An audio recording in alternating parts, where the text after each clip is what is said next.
Good afternoon. It's Saturday, February 21st, 2026. It's about 4 o'clock in the afternoon. I am the clinician called Dylan. This would be episode 19, I guess, of Let's Talk to Strangers, the podcast where I confess to every crime I've ever committed and nobody cares. I've been trying to start the conversation about how people with sexual aggression problems can rehabilitate ourselves and learn how to learn self control, first of all, and also negotiate consent with people who actually want to do rough sex stuff if you want, or, like learn how to just not do that. But, like, there's always going to be a portion of the population that are like, nope, I just actually want to hurt people. But I think for a lot of people with sexual aggression or sexual misconduct in their history, a lot of them do not realize what they've done because of how, like, when people question, like, why do you think that way? Like, you have some fucked up opinions. I'm like, I grew up steeped in rape culture. I knew it. Like, I knew what was going on around me was, like, fucked up. But I was also like, that's just how everyone behaves. So I, like, very early on in life had to, like, just sort of be okay with, like, nope, this is just how we behave and this is just how we behave, um as a survival tactic because I'm physically vulnerable. Like, it really sucks when you realize, like, nope, I was just trying to survive my environment, and now I have gone on and just brought that environment into innocent people's lives they weren't exposed to that kind of bullshit, and it just made it worse. Like, really realizing that, like, I was young when I realized that, and it was the reason I started trying to kill myself. Was I was like, I'm a fucked up person, and I don't deserve to live. And then I just physically couldn't make myself die, and I haven't been able to convince anyone else to kill me yet. And, like, no, I've tried.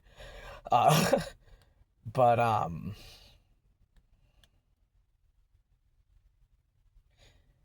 unless the people who are actually aggressors and are willing to admit that they are aggressors and, like, want to change and whatever, unless, like, those people decide, like, nope, I can change me, and, like, commit to actually doing the work, because it's hard work. Like, that's probably why so many people just fucking kill themselves instead of just deal with, like, because it was certainly not easy. I tried to kill myself a whole bunch over it, because when I was younger I was like, yep, nope, that you just deserve to die if you do certain things. And I lived long enough that, no, I became a person who can, like, go out and, like, help other people learn how to not do that, because I finally, like, I became a therapist, um to be able to, like, spread that. It broke me. Like, I was not a great person at home, while I was working as a therapist. um I thought that I was in a consensual BDSM relationship who was into with someone who was into the intensity of what I was doing with them, and found out later that no, she just didn't want to use her safe words. Like, we had, like, don't bother negotiating safe words if you're just never going to fucking use them. And at this point, like, if somebody's just like, oh, I won't need a safe word, I'd be like, okay, then we're just not going to play together. Like, the last person that wanted to play with me was like, oh, yeah, I'll do anything. I'll do anything you want. Like, okay, so I can piss in your mouth and then, like, force feed you your own shit. And I'll do anything. I'll do anything. He did not say no to that. But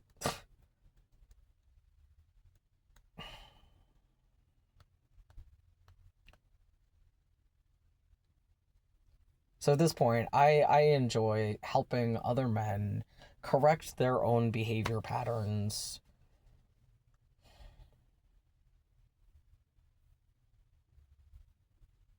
because I think that's really the only way that the problem gets better, is if people are finally willing to admit, nope, I did this fucked up thing when I was a kid because I didn't realize that that was a fucked up thing to do then, and now I know better and I don't do that anymore, and I call other people out when I see them doing fucked up things. like that's the only way that problem changes. Like teaching victims to run away doesn't change anything, because then the aggressor goes and just finds someone else, and like, yeah, we're always like, I'll be better, or at least I was like, I'll be better this time and I won't do this time. And then no, you just fall back into those old behavior patterns until you actually like do the work in therapy to like address whatever the underlying cause of your behavior is. Because I can't speak for anyone but me, but the problem was like childhood trauma, behavior patterns established in very early childhood that like, yeah, people challenged me on them. I was like intentionally antisocial from an early age because I couldn't understand my early environment. I'm autistic, and just I could not figure out what be good meant when it didn't seem to matter how I behaved, whether I was rewarded or punished for my behavior. Because like I would get punished for doing things that I thought was being good, and then my mom would reward the hell out of me for what I knew was bad behavior by laughing her ass off when I did certain things. Shit, like, so it was just like, and you know, like as an adult with a master's degree in clinical psychology, I look back at my child and go, I don't think either of us realized how fucked up some of the things that my mom thought was funny when I was a little kid were. And I don't want to get into that right now because it's so distressing. I was like, my mom groomed me to be a sexually aggressive, like, abuser. Just because she would laugh at the wildly inappropriate things that I did as, like, a toddler. And I was very, like, I was identified as a genius as I was young, when I was young. I'm very intelligent and I have a good memory, like, a pretty strong memory of, like, my own history. But, like, every now and then I look back on things and I go, oh, wait a minute, I thought I was a monster because of the way I behaved. It was all groomed. Like my a lot of it was like explicit instruction, like the physically violent things. My mom like explicitly instructed me on how to get away with picking on boys and using the fact that I was female against them. um and like I knew it was wrong, but also I thought I was the antichrist and that I was supposed to be doing bad things. Like my mom was Catholic and would just get drunk and like abuse me and like call me like a demon and the antichrist and like all of this other stuff. I deeply spiritual and like schizophrenic. I hear all sorts of different things, or I heard them more as a child, and I don't hear them so much anymore. Feel it as like a sensation in my chest. Occasionally I do hear things. I've started in one of my previous videos saying something about why I chose, why the body calls itself trajectory. There's a part of my body that just desperately wants to die. I'm pretty sure it's the uterus. No, I call that Wanda though. But like my body calls itself trajectory because sometimes it just desperately wants to die. I actually did hear a satellite talking to me at one point in San Diego. Like I could hear words. I usually just feel it in my chest. But I was obviously psychotic and hallucinating at the time. But I was like having a conversation with satellites in the sky, and one of them told, as it was passing by, I said its name was Trajectory, and I was like, oh, I like that. I'm gonna call myself Trajectory. But that was like the body. Like I have 5 personalities. I'm a mess. I turned this on 8 minutes ago because I wanted to talk about. I finally did some stuff in my van. I've got my room all set up now. Also I decided to pack up the bed off the floor. So this is the interior of the van is set up for passengers, or for me to just relax in my own living room if I want.